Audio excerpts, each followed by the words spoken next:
My name is Ponciano. In capoeira circles, I'm known as Poncianinho. I was born in Guaratinguetá, which is a small town between São Paulo and Rio, in the state of São Paulo. And I started capoeira around 1984, 1985, because this is the time that I can remember. I was a child, obviously, and this is the time that I remember going to the academy to train, to practice. And that was all of my foundation, all of my training was that. I spent most of my childhood training capoeira.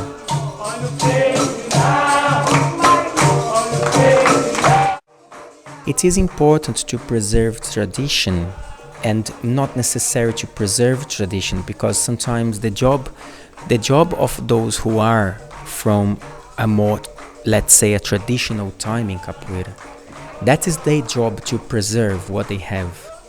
But I do think it's our job to research, to search, to look for traditions that may have been lost and understand them. Traditions are lost when there is a loss in interest, when you don't pass it forward.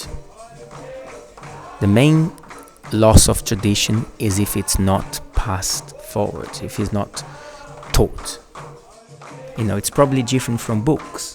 If you don't sit down and read a book, you're not going to learn what is in the book.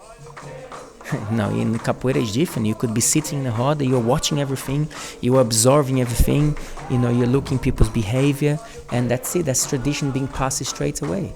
Capoeira has probably survived mainly because of this. And therefore, tradition is important, because without the past, we can never move on to the future in capoeira. You have got to look in the past so you can understand what is happening now and understand where we're going.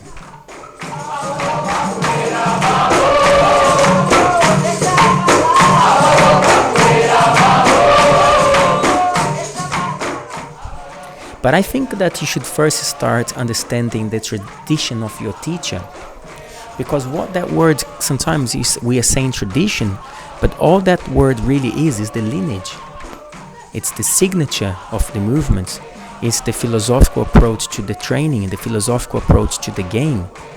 So if you understand first what that is, even for you to make a choice in which way you like that or which way you don't like that, what part of the tradition suits you, what part of the tradition maybe should be changed, you know? And that is the first responsible step of any teacher worthy of the name teacher. Any good tradition of the past will not stop you evolving.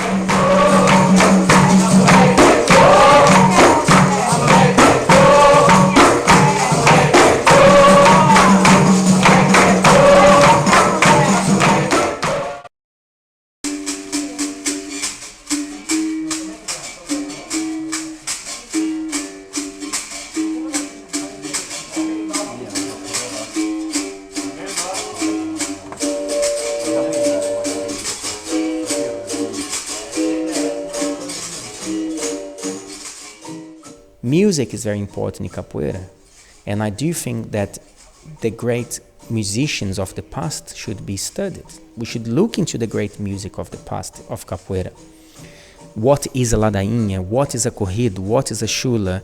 What is a louvação? What are they there for? What do they mean? They were something very important. They still are something very important. They give a lot of meaning to the art form. They are an incredible chapter of the art form. Some things are evolving, of course they are, because times are different, times are changing. But it's very important to keep your eye for what was happening in the past. However, I do have the tradition of my teacher, and that's my tradition. It's where I started capoeira, how I started capoeira, how was the training, what did I do there, and that was the foundation. It is the foundation of all of my work. And because I had such a good teacher, or good teachers, that gave me so much foundation, I have the body and the mind to learn other things. My teachers, Mestre José Antônio, Mestre Ponciano, Mestre Cavalca, Mestre Flávio Tucano, Mestre Espirro Mirim, Mestre Poncianinho. And the people that I admire, Mestre Cobra Mansa, mestres from the past that I admire very much.